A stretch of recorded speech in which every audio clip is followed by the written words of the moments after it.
c'est comme la bête au poussani nous m'avons un singa inga zela singa inga yangwana donc ba singa inga là surtout les akata village m'enterré et ça le chef coutumier moko Alain Makeke si la tire vous alité attends ko ba ko bimebele oh la si la tire ke ba la bango ko pesa mbongo ba le mbongo oh la monique ba bazo beza le kuta zali chef ya m'enterré abima abenganga na numéro zali wana to yo kalma to yebike actuellement il y a chef Kaka Moko, chef Alain Makeke. To benga qui est un makibiso très calmement. To solo linaye. Alors dit que d'un coup avec on benga ba ferminer surtout. On va avoir 10 hectares, 5 hectares beaucoup les pots, boluka beaucoup tanaye, bocha ba mikani la mino ezala ba position mo madame peut permettre que le billet soit problème té. Si on obe beaucoup tanaye, c'est que on a conscient que on a qui ba belemo ka kimoyibi. Mais il y a pas que qui achète mal achète double. Ce que tu as dit, ouvert. Beaucoup sur la côté, la question il faut faire de manière que, bon, atténuer cette situation-là. Moi, mon chef Alain Makeke, alors, ben là, qui paie les cambo, il y a plein de morts, on a pas parce que ça, chef coutumier, la province à Kinshasa. Bon, on a dit, c'est crème à Bela Kinshasa. Tout le monde a réaction, on peut toujours juste après, c'est plateau. C'est parti. Décision de Malam, pour des chapeaux dans le chef de l'État, parce que Bango que Bazo Boma, on va baser décision Bomi, le Bomi. C'est ça qui est décision de Malam, on a pour. Peut-être moi, la prime dans ma donne, la banne, la commune aussi. Moi, il va repasser peine, mais mon bon. Les gens, la décision, on a bambo que bien pesant dans les deux qu'on a. Donc, on a beaucoup à lobby. Va mettre biso na petit na biso. Va conduire le chef continue tout au Hollande. Oh, il y a lobby. Oui, tout au livre. Tout au criminel. Au bimisayo. Au bomi, bateau, boma, la société. Aux autres foot à eux, ils ont Nanzila na ngoma be moko itelemate parce que yo futika nzolo na makila moko eganga te makila ko ganga ya mabe e ko tikala ko tomboka te parce que au futi yo ebele vraiment na avanja bandu na set kutaka wana pino moni keno bazuye na mboso ya mo na promise yo bomaki la question banana ezaka yebi quand même batu msupo moni ke bazue na ba crime wana ba bambie mabanga bani akufeli ndenge parce que akufela musala singa yinge zate singa yinge zali pona ebenga ngo pona haute tension yango to benga singa yinga no sudamante non soki pour le chef Azamoko chef ngomoko ngai chef Koli Makeke ale ngai nde eyandwa ya mabini badini mate ngai nde mnazana qualité wana ya pouvoir ya mboko bato bozo tangila nga wana bazalaki bakapita toyo kobimisa bango to récupérer mboko to récupérer ngai ndi mno diction possession oza na eloko nyonso tu mabelo etangami star nini yaka komona ngai koza na doute te ko soki to bandi ba doute ngape na réagir na ndenge mususu ko na kolinga ke na prouver mutu nga azali. Mais toujours ba on a bitando ya boké toujours les kaka on ko annoncer et tant yoki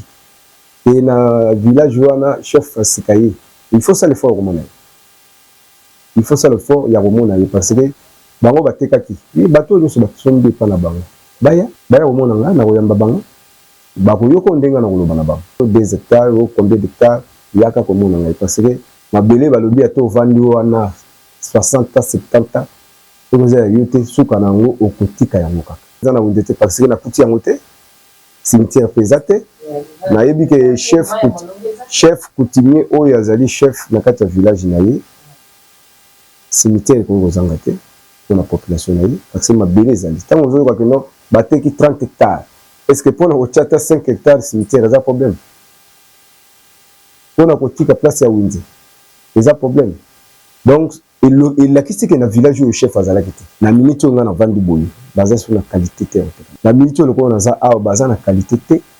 baza na droit pia c'est monsieur Mukoko et ceux qui a lui droit na azonga na plateau de bateke akende ko teka na bela o mama na ezali ya botaka na ezali na plateau awate to na plateau te les restes ya bandeko batikali oyo babengami baumbu oyo peut-être baleki na bakoko na biso oyo amona kozala touché akusani pembeni na ngai et c'est le moment pe nazobenga bango parce que soki na bandi réquisition na bandi osala ba suspension ma bébé tout ça ceux qui n'a bandi ko toucher na ba place au bango ba meka koleka parce que mboko ezali na chef te ba nyos na lo ba wana bateki awa ba nyos bateki awa beaucoup mais nkama teki awa c'est des mota ateki awa zo bango nyos presque ba fédé banani bango to bateki awa le chef azalaki te parce que mboko ezana chef mutu moko ya otekele mabelete c'est ça que on a eu ce dîner que non mboko ezaki na mfumu te mboko so toujours ba 5 ans et ça dit ceux qui 60 ceux qui mboko eza pena na mboka cimetière eza te ndenge cimetière eza te minzi eza te likaba mai toujours le bla toujours mona na kuti population sur la salle de fort ba maman baya wana oto pesa place la salle de forage na pesa sous na simba kuna ba salle de forage mayo c'est bimagi non c'est bien OK mayo c'est bien déjà oui bazo ça puis na simba j'espère ceux qui nous ambassadeurs peut-être mardi ba obimisa mayo déjà parti à côté azui déjà moi souffle ya mai l'effort ya mfumu parce que ba partenaire bazuta bazoya azana besoin que non na tcha forage OK pour ça la cérémonie en plus cérémonie na ezaki ya tikotak mai bazo sala minute ndenge zo bimana na propre na ngoma kabisa suto na yaki na moni yaki ba sa misala esengi ke forage quartier za bien courant zali mai pe bientôt chef va landela ba fongola mai on a chaki forage bon oye okuti ba camion non parce que ba osala citerne na esiliti ya moment okangi mais so boye ata lobi bo filme bo mona batini ba otoka mai pona mantera mobima en général na osenga nanu d'abord to soutenir chef na biso aza chef mo alingi développement ya mantera vraiment to soutenir et to za derrière ye pour azala motema na malamu